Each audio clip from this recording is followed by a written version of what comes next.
freedom, freedom. Salut tout le monde, j'espère que vous allez bien. Ça y est, bonne nouvelle, on y est presque.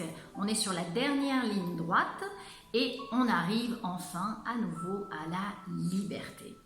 C'est une super nouvelle en soi, même si il y a un petit peu d'appréhension par rapport à cette deuxième phase, et ce qui est tout à fait normal, donc pas d'inquiétude. C'est pourquoi aujourd'hui j'ai décidé de vous parler de ce que j'ai nommé le syndrome du déconfinement. Angoisse, anxiété, panique.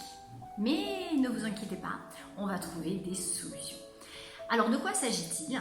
Eh bien en fait il s'agit de toutes les réactions physiologiques et psychologiques liées à cette deuxième phase, liées à une reprise, à la reprise d'une vie quasi normale à l'extérieur, donc en fait liées au fait que l'on quitte notre chez-soi qui représente quand même l'endroit le plus sécurisant jusqu'à présent. Donc quelles sont ces réactions ?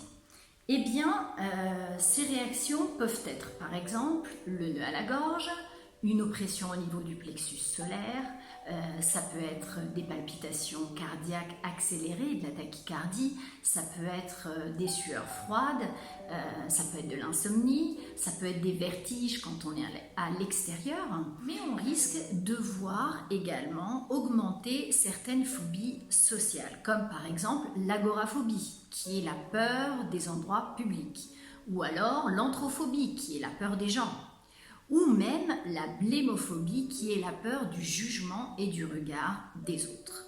Évidemment, toutes ces réactions sont liées à la peur de l'inconnu, donc pas d'inquiétude, c'est tout à fait normal et légitime comme je vous l'ai dit. Alors que fait-on ? Eh bien, dans ces cas-là, pour affronter cette phase de manière un petit peu plus tranquille et sereine, eh bien, on essaye de cultiver la psychologie, pratiquer la psychologie positive. J'ai donc établi 4 clés qui, qui, selon moi, peuvent vous aider à vous sentir un petit peu plus tranquille, plus zen. Alors, quelles sont-elles ?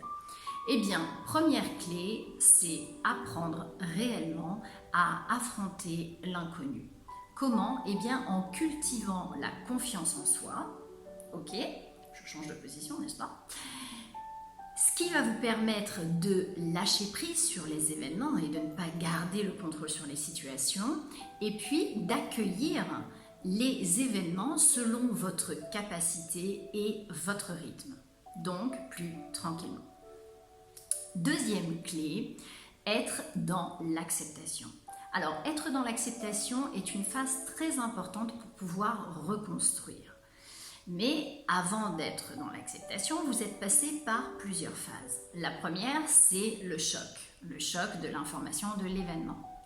La deuxième phase, c'est le déni. Non, mais c'est pas possible, c'est pas vrai, pas à nous, pas en 2020. Ok. La troisième, ça va être la colère.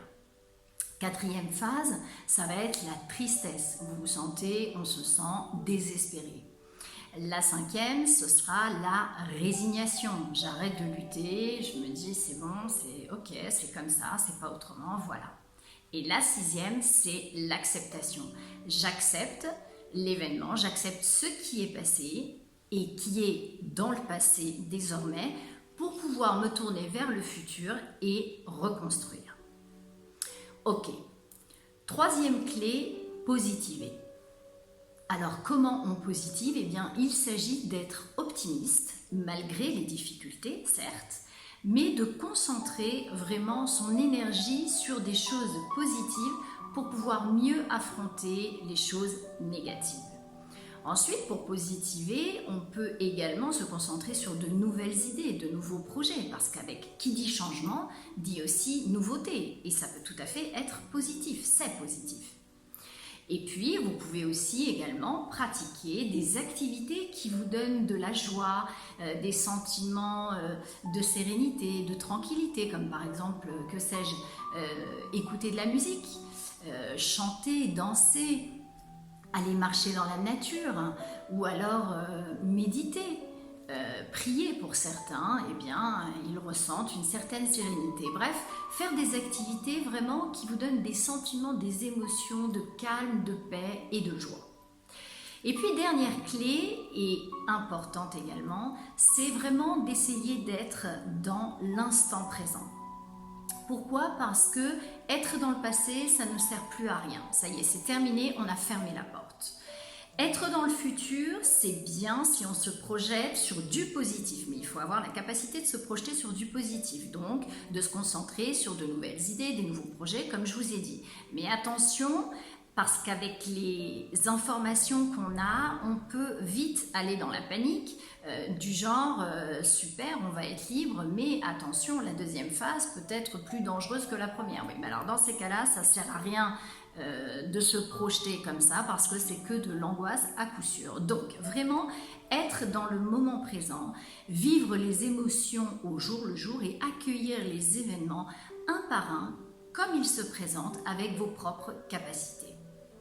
Conclusion, c'est que dès que vous sentez que vous avez une certaine anxiété ou une angoisse qui monte, eh bien c'est de switcher tout de suite et de concentrer votre mental sur du positif. Ne sous-estimez pas la capacité que vous avez, la capacité psychique que vous avez. Notre mental est exceptionnel. Voilà, j'espère avoir été utile. Je vous souhaite une super reprise à tous avec plein de choses positives et je vous dis à bientôt avec une autre vidéo. Ciao! Freedom.